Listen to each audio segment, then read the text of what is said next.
to The Married Therapist, a relationship podcast hosted by us, Luis and Amber Simide. This podcast is all about love, conflict, and the gray areas. If you like what you hear, be sure to like and subscribe wherever you're listening. Now let's get to the show. Welcome back. Today, we're going to talk about something that was spurred on by a DM that we had recently. So recently, we put a poll in our Instagram that asked, what is worse for a relationship, hiding debt or hiding cheating? And we got a lot of responses on that, but someone DM'd us and said that hiding severe mental illness was probably the worst of all. And that got me thinking about how often that happens in marriages, how people, or just relationships in general, right? People hide these diagnoses, or maybe they're not even aware of it. And then oftentimes they expect the other person to kind of take responsibility for that. So we're just going to talk a little bit about all of that, mental health diagnoses, mental health dynamics within marriages and relationships. Talk a little bit about what that looked like for us growing up, what our relationship to mental health was, and how it has evolved over the years, and then how we deal with our own mental health within our own relationship. And then we'll end with another Reddit story that Amber found, another juicy one regarding mental health in relationships. So stay tuned for that one. So start with you, Amber. What was your relationship to mental health growing up? What conversations were had, or what did you witness growing up? So it was nothing. I don't remember seeing anything, hearing anything. I don't even remember noticing anything in music and movies, TV, which is so interesting because in hindsight, I definitely can go back in time and identify maybe a couple of diagnoses that were popping up through different people. But I would say the first time that I was fully aware of it really was grad school. Wow. Which I started in 2015, 10 years ago, currently 37. So I'm a 27-year-old learning about it from the textbooks. Very interesting. Yeah, for sure. And so, like, I guess what were your thoughts on that? Like, how did that shift your perspective? Or I guess it sounds like you didn't really have an opinion on it necessarily until you really started digging into it and started seeing like what that looks like. And so, what was that like for you? Just kind of learning about these things for the first time. It was eye-opening, to say the least. It definitely made me aware of how pervasive it is. I think I had that typical view that mental illness was severe, and the way that it presented was someone in active psychosis who's hallucinating on the street, somebody who is hearing voices. Yeah. Actually, speaking of media, I do remember the movie with Jack Nicholson where he has OCD and he's counting the cracks on the sidewalk. I forgot what that was. Yeah. I thought you were going to say One Flew Over the Cuckoo's Nest because that also deals with mental health issues, but I forgot what that. It sounds familiar, but I forgot what it was. So for me, it was those severe people in their severe lane, and it wasn't the quote unquote everyday person who's dealing with anxiety, who's dealing with postpartum depression, who had a traumatic event in childhood and that has impacted them as an adult. So it definitely, made me aware. It made me just have a lot of more empathy. Yeah. Because millions and millions of us are suffering. Yeah. So it sounds like grad school just like normalized it for you and helped you realize like, oh, this is pretty common for a lot of people. Yeah. And they're just not aware of it. So I know that I said my first introduction to mental health was in grad school. But as I think about it, in hindsight, I definitely had some depressive episodes in undergrad. I did not have the language for it, so didn't call it that. But that's definitely what it was. And that is very common for a lot of people, especially the clients that I talk to and the experiences that I've had with the different jobs is it's so common, whether we have a label on it or not. Just like physical health challenges, so many of us are experiencing mental health challenges. Yeah, I think that's something that a lot of people don't realize is you can have a diagnosis for a short amount of time. Like they're not these lifelong disorders. Some people do have those, and that is a thing, but I would say the majority of people experience these like episodes or seasons of these diagnoses. And so, yeah, I think when people say, like, think about diagnoses that they have or mental health, they think about someone who has been depressed since they were 5, and they're now 35. And those people exist, like I said, but I would say most people, it is kind of circumstantial. Yeah. Right. And so with mental illness, yes, there's definitely a genetic component Hmm. and there's an environmental component to some of them as well, Yeah. which would look like moving out of your parents' house, Hmm. going to college, getting a job, leaving that relationship, getting this cool new opportunity. Hmm. Sometimes people's symptoms will dissipate and they'll no longer meet the diagnostic criteria Right. for that specific disorder. So I think that is really important for people to hear Yeah. because it's not a one size fits all. Yeah, for sure. And, in the same way that changing environments can decrease some of those symptoms, changing environments and those huge transitions in life can sometimes exacerbate some disorders, right? Or even create new ones, like adjustment disorder, which is a thing, right? When you're adjusting to a new thing in your life, a pretty big thing, then you start having some high anxiety and things like that. And so I think, yeah, transitions are hard in general at baseline, but some people it just hits them harder than others. Mhm. Yeah. Yeah. What about you? Yeah, so it's similar. I think growing up, it wasn't talked about. That wasn't a thing, and I don't really remember seeing it in music or media myself.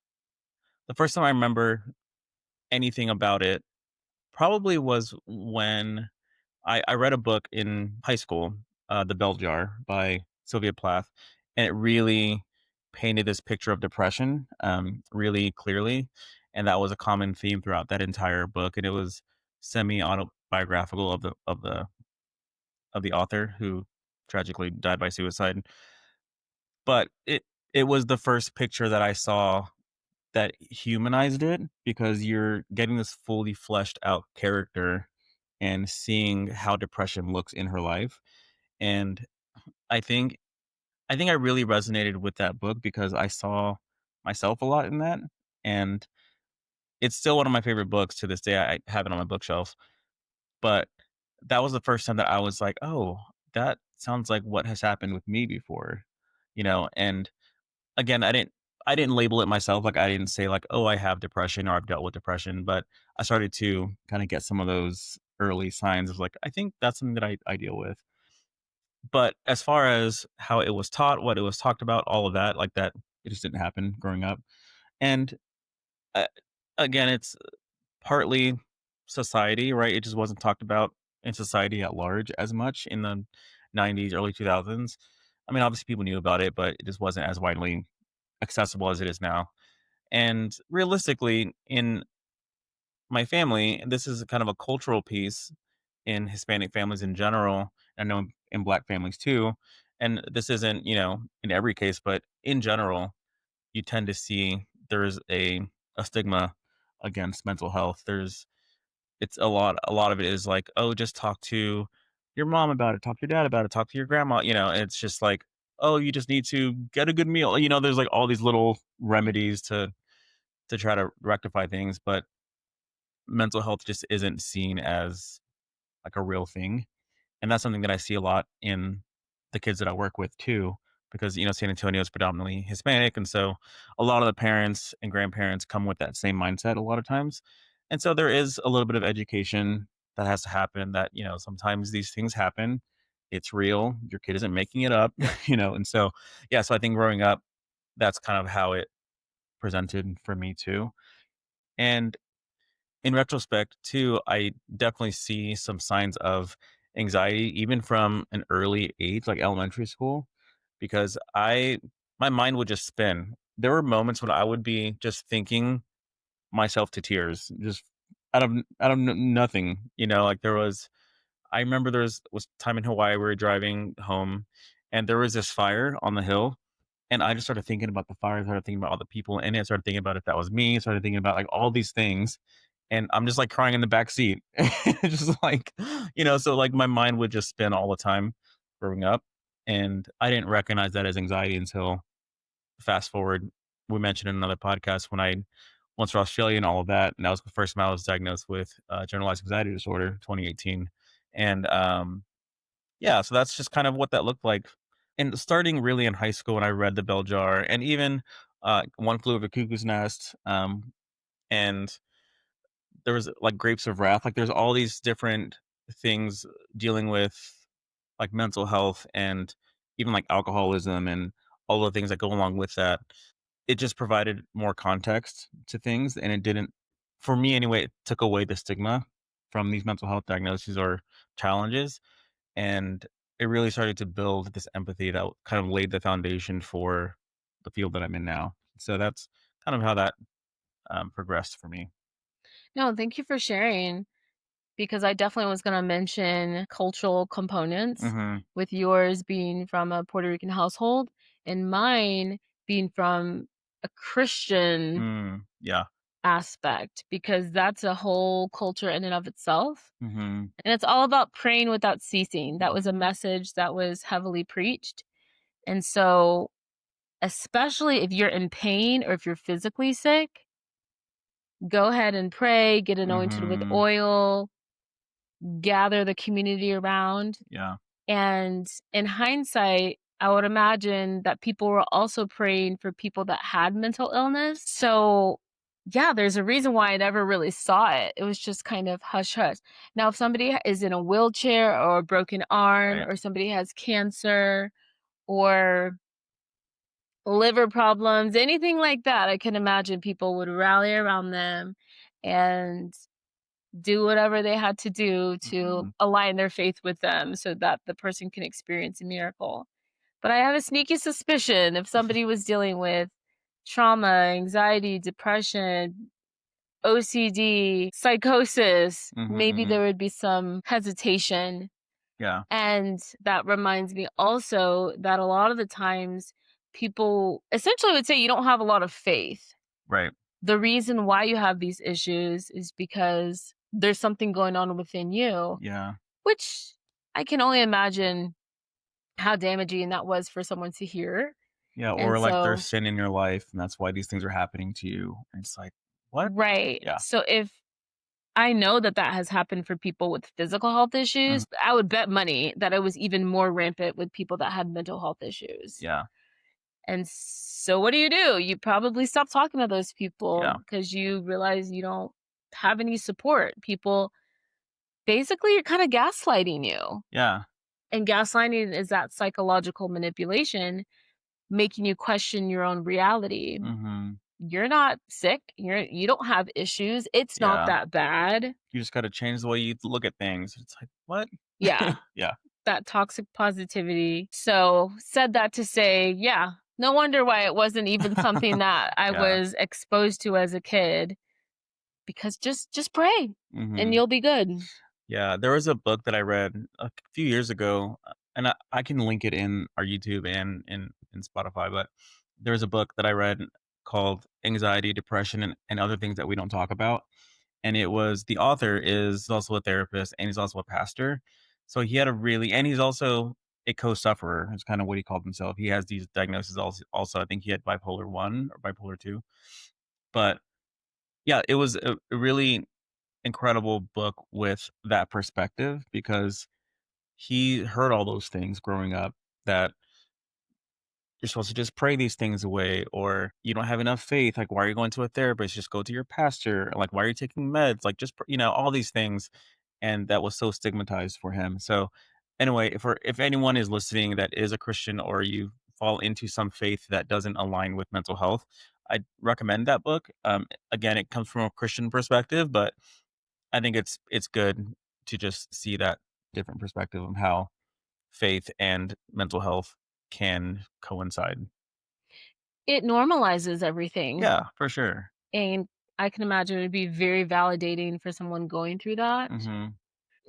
The main thing I think is wrong is that it's a lack of knowledge. Mhm. The people in the church oftentimes do not know what depression is. You don't know what trauma does to you. You don't know what anxiety is.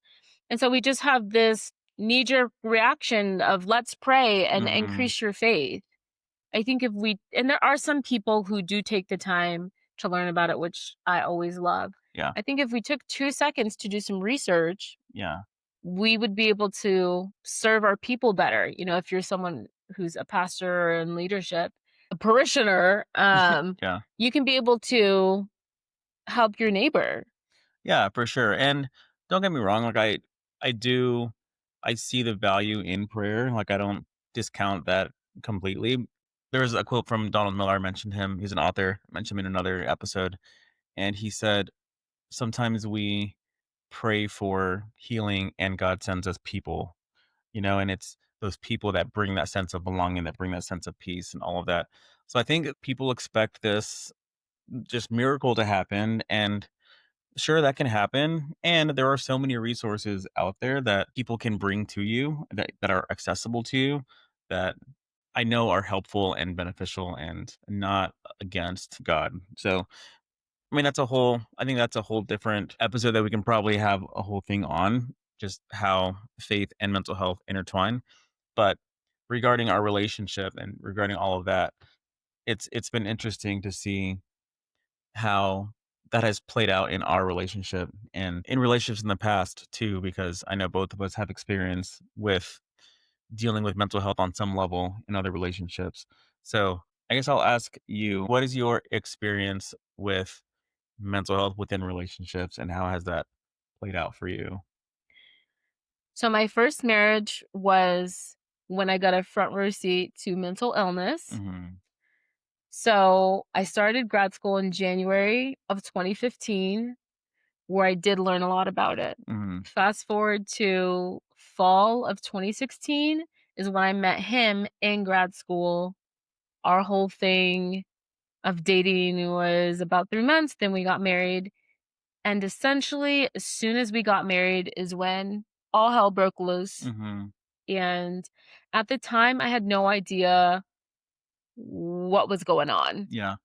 I mentioned it before in a previous episode that I didn't realize I was in an abusive marriage.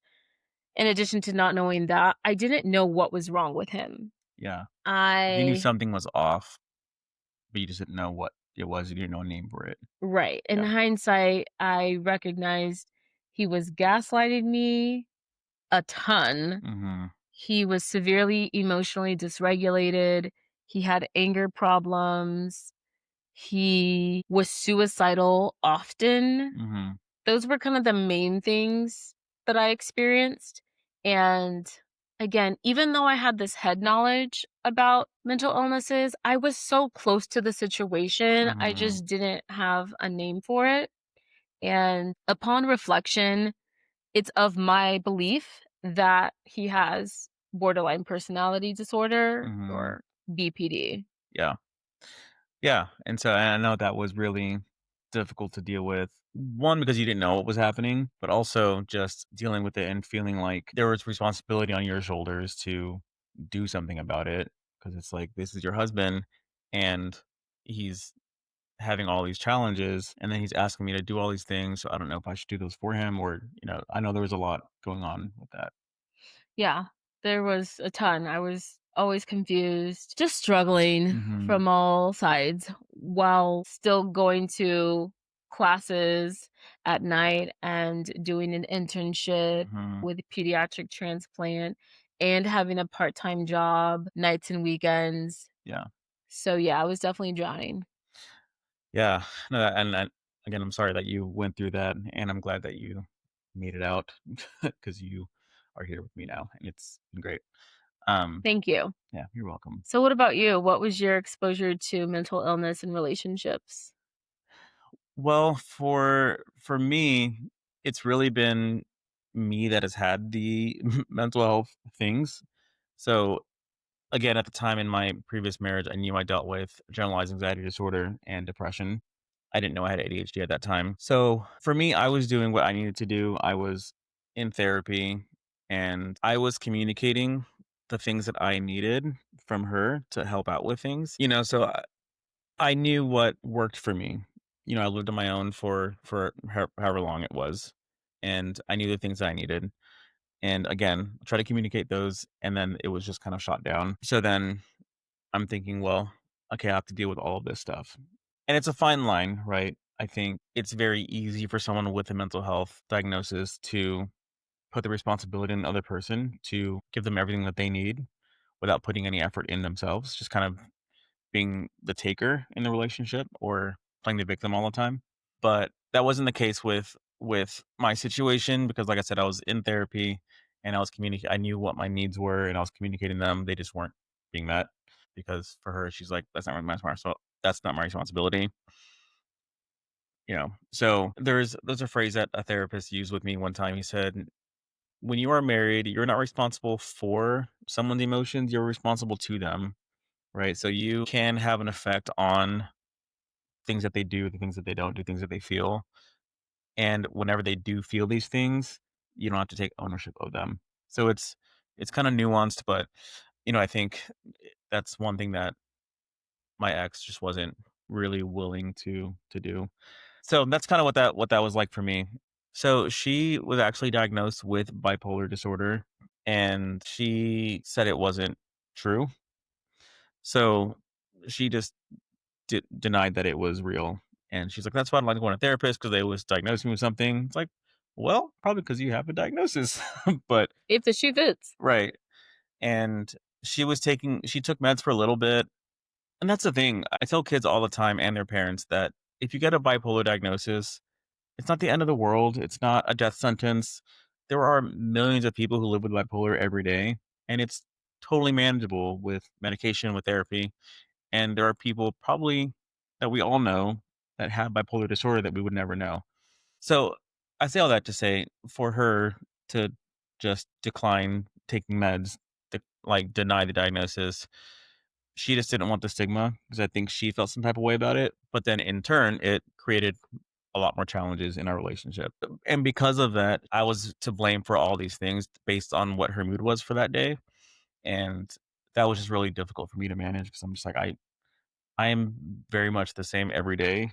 Why is it making you upset one day and the next it's not? It's like what is happening? But yeah, so it was difficult for sure to try to manage that on my own to try to figure out like kind of how to move and shake in that relationship. So Yeah. I just want to go back and normalize being overwhelmed with a mental health mhm. diagnosis, especially something like bipolar disorder. Yeah.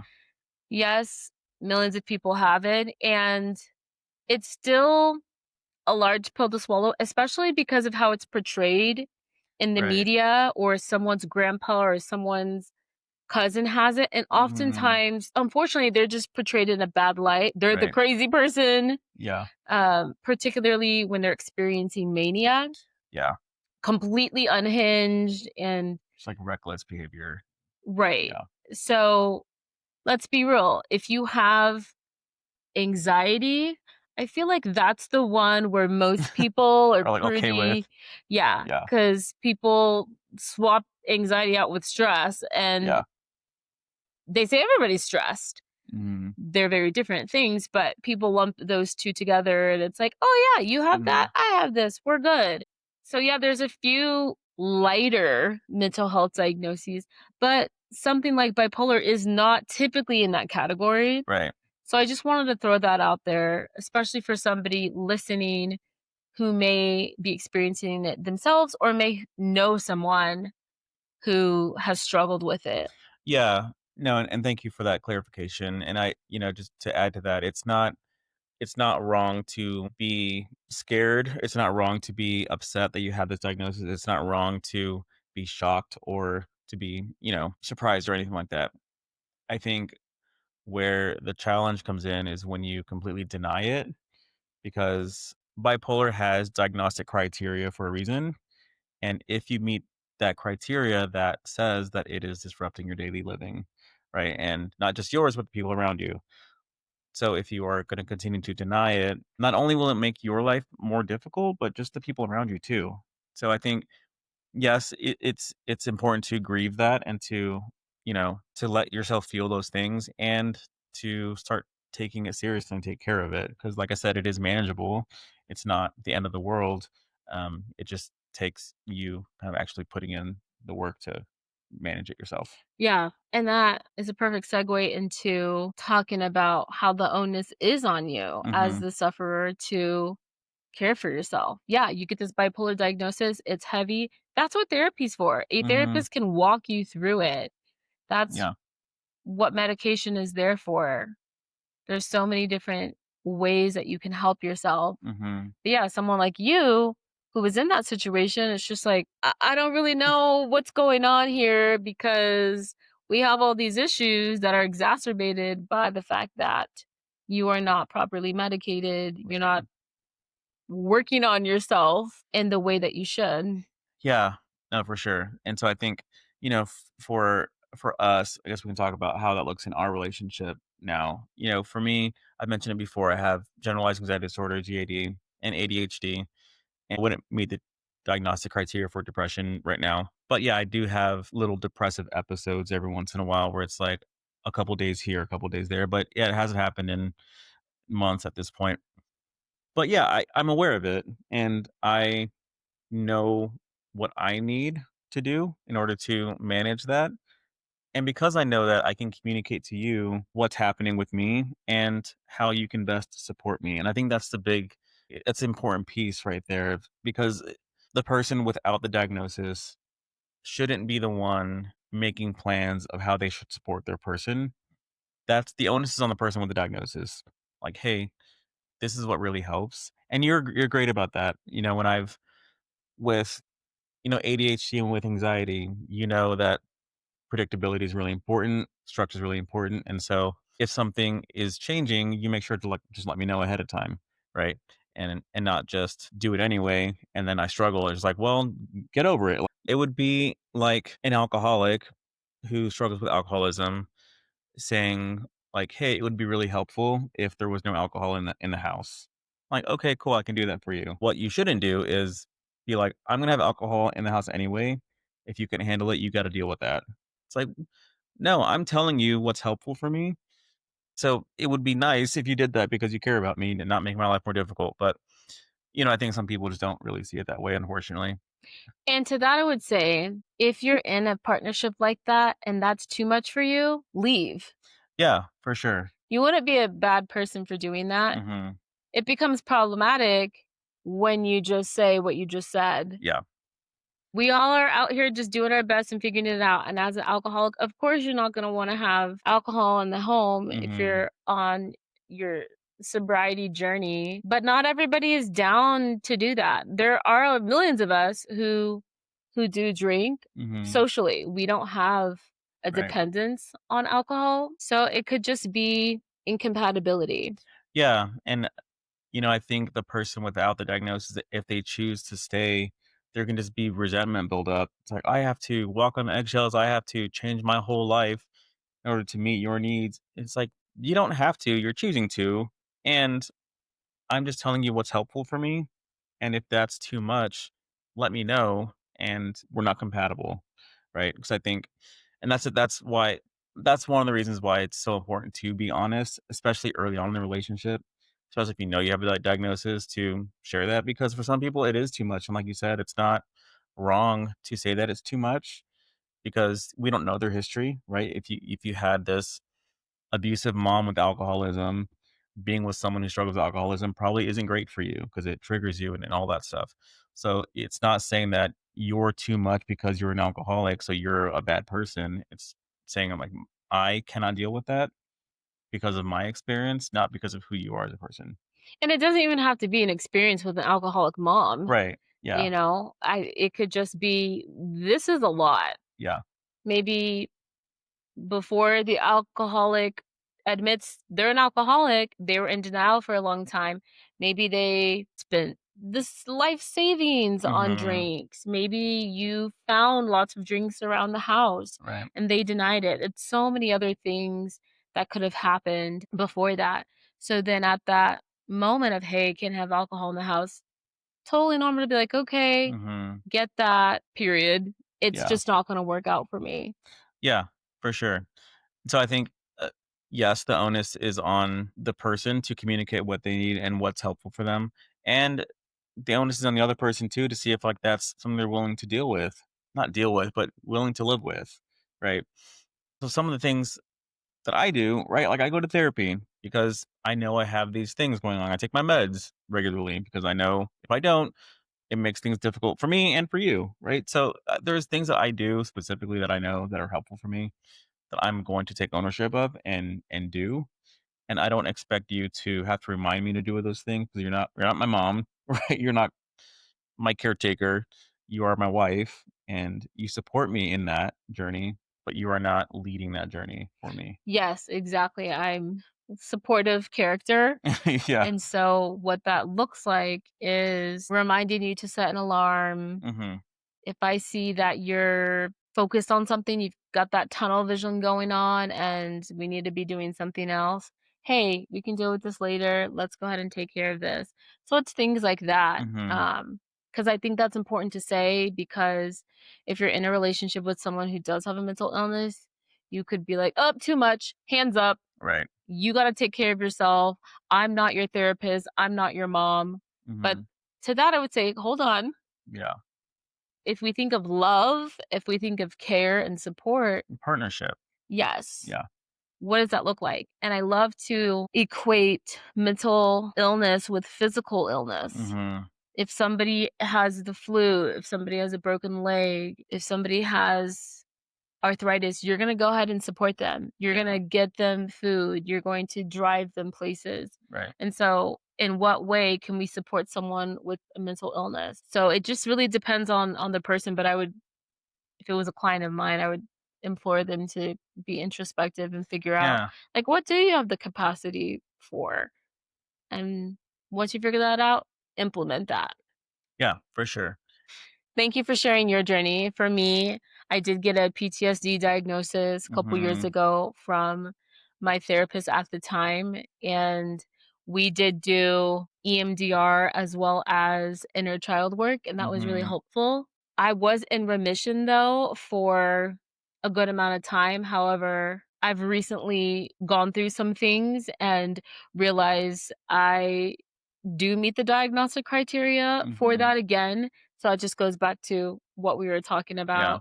about sometimes you meet the criteria and sometimes you don't, just depending on a lot of factors. Hmm. And so I am restarting EMDR and I'm really excited about that because I have done it before with this particular therapist. So it'll be my kind of third round and yeah, it'll be great. But I did recognize that I was getting triggered Hmm.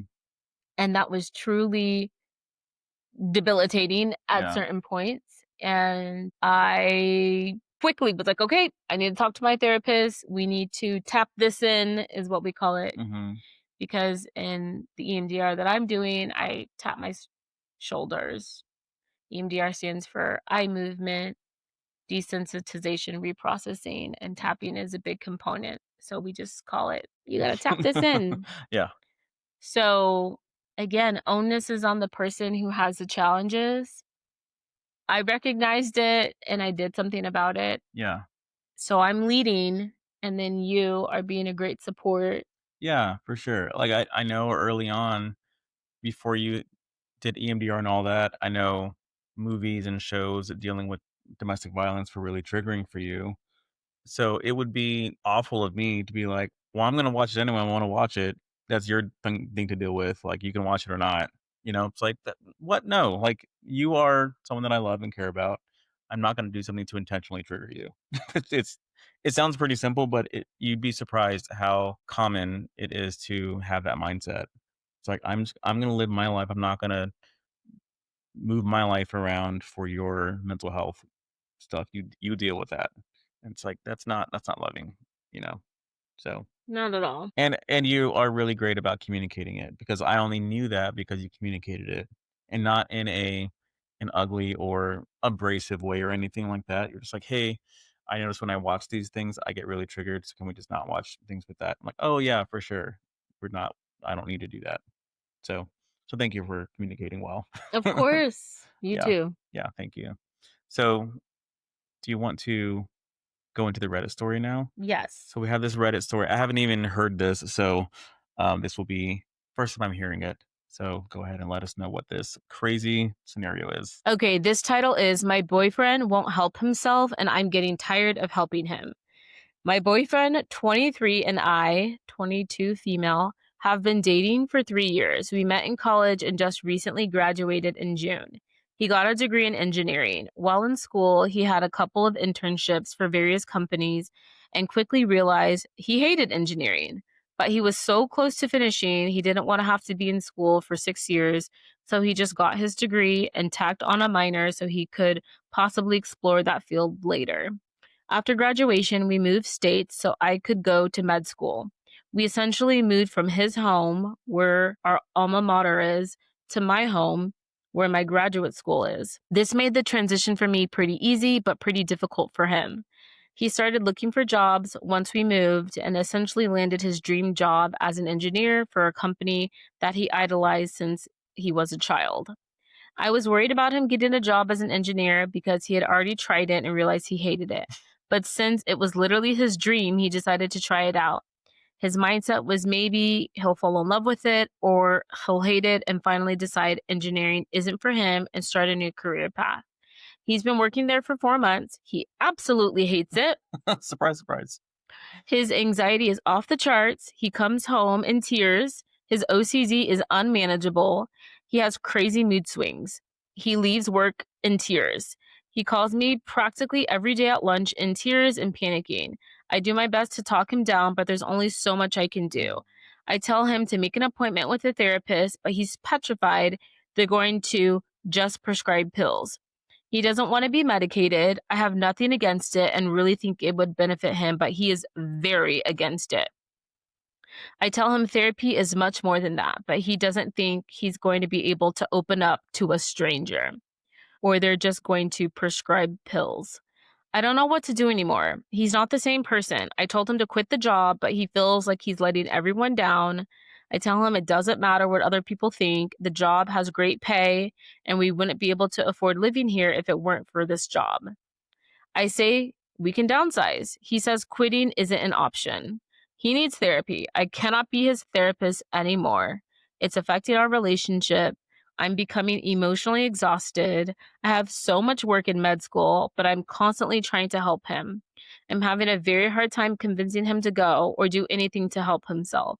I shouldn't have to beg him to go to therapy. It's his own mental health, but I understand anxiety and depression and how crippling it is. I just can't watch as he has panic attacks every day. Where do I go from here? Continue pushing therapy? Are there other options? Has anyone had a similar situation?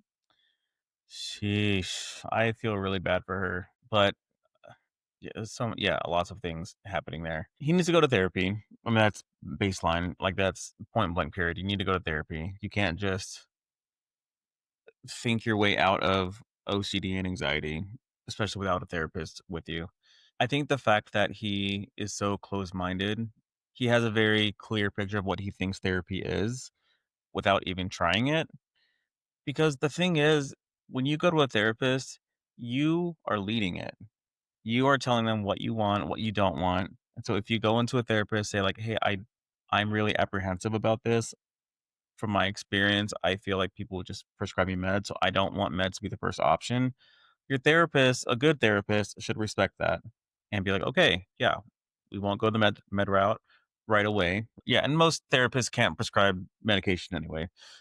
So, I think trying it first because your girlfriend is clearly struggling and is asking you to, I think that would show that you are listening to her and you hear her that she is struggling. And if you try it, do it a few times and it doesn't work out, okay, you tried it and it didn't work out. We'll pivot from there and try something else. My guess is if he finds a good therapist, he's going to be like, I should have done this a long time ago.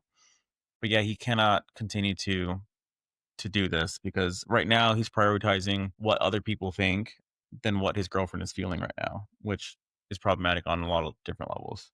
So, what are your thoughts on all of that? Mental illness is just like physical illness. Mhm. If he had a broken leg at home, if he had uncontrolled diabetes, Mhm. severe migraines, crazy back pain, and continues to complain and complain and complain, what can you do as a partner? You cannot force that person to go to the ER. Right. So if he's not willing to help himself, she just has to ask herself, how much is too much? Mhm. What do I have the capacity for? She's in med school. I know, it's insane. It's already difficult dealing with a situation like this. So being in med school just makes it even more difficult. She said she's emotionally exhausted. Mhm. So I'm not the biggest fan of ultimatums. However, maybe that could be helpful. So what that would look like is her saying, I'm at my wit's end. Mhm. I've asked you X amount of times. This is your response. If you do not go to therapy, if you do not get on meds, I am breaking up with you. Yeah. And I wouldn't even see that as an ultimatum. I would see that as setting a boundary. Like, this is what I need.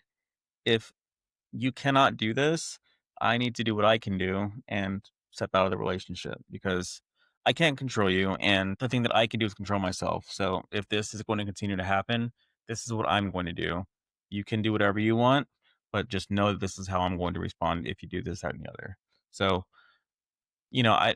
some people might think that's harsh, but I think she has to take care of herself. She can't just keep doing this because she's going to wither away, which she already is at her wit's end, it seems like. Yeah, and let's normalize the fact that if she decided to walk away, she's not a bad person. Yeah, not at all. Because she's been supporting him for 3 years at this point, it seems like, with all of his things. It's interesting that his dream job, I wonder if his dream job was his dream job before he went into engineering, and that's why he went into engineering in the first place, because it sounds like he hates engineering, so it's interesting that this is his dream job still. Maybe just the idea of it. I don't I yeah. think so, Yeah. especially because he idolized the company since he was a kid.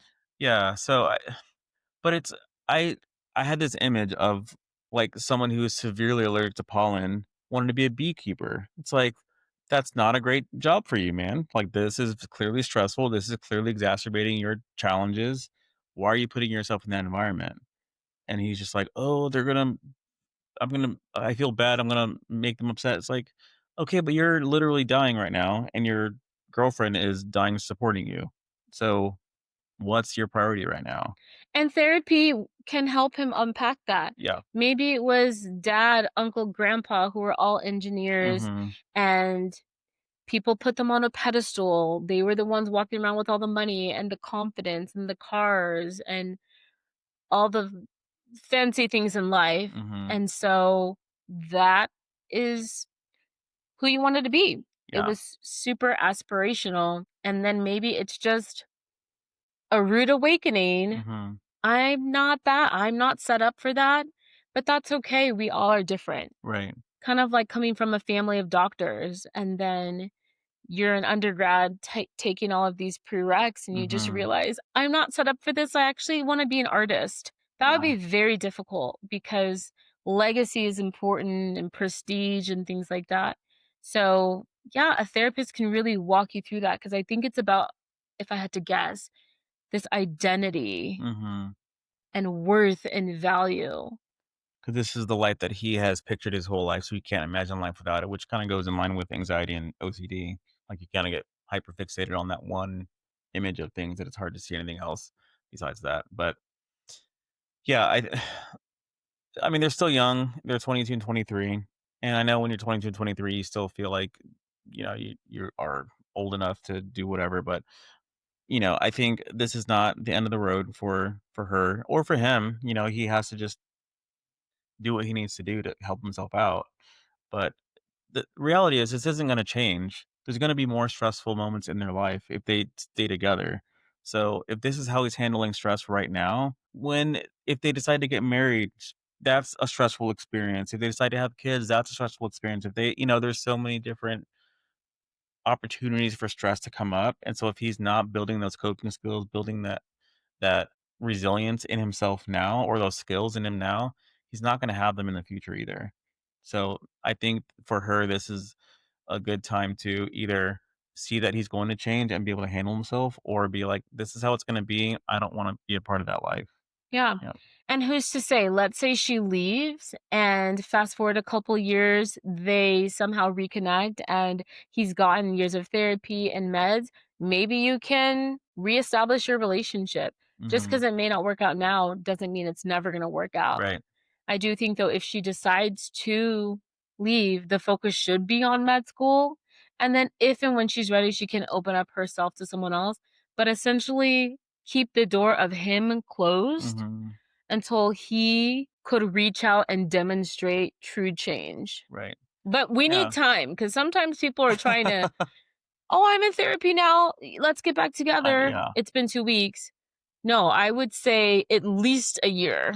Yeah. Because you could go to therapy all day long, but if you're not using the skills, then you're just wasting money at that point, because therapy is useless if you're not doing the things that you're learning in therapy.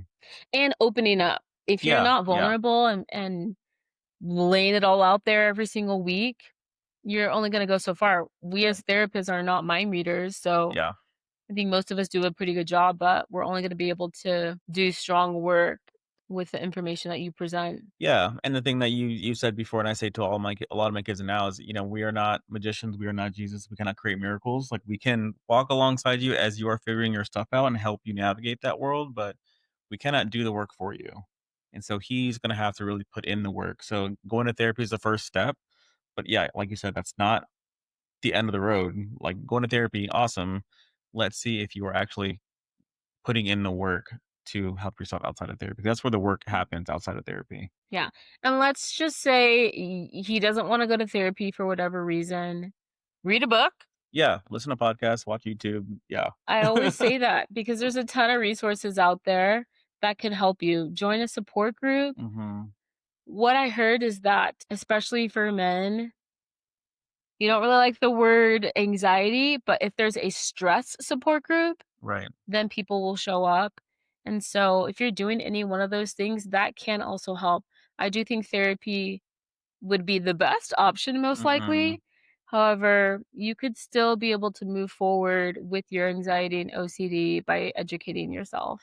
Yeah, no, for sure, and OCD is one of those things that it would be really beneficial to find a therapist that specializes in OCD because there's a very specific protocol, a very specific way to approach that, that I think other therapists, while they have a base knowledge of OCD, they wouldn't have the best skills that he would need.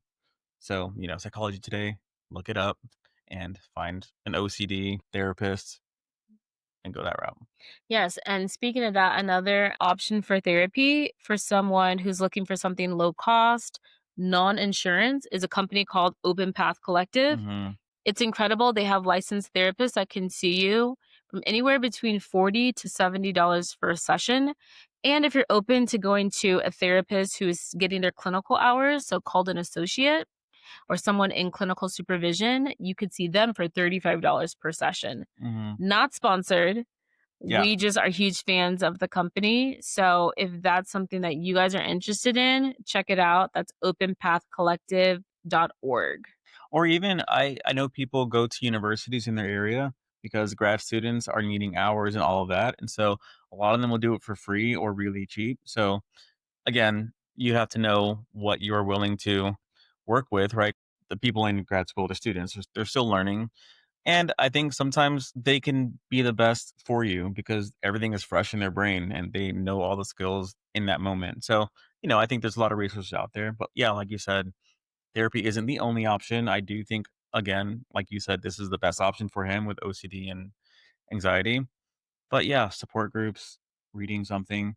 I think she just needs to see that he's putting effort in himself to help himself because that's what she's saying. Like he's not helping himself, and that's a lot of responsibility on her. That's already in med school. Like what? What are you, bro? What are you doing?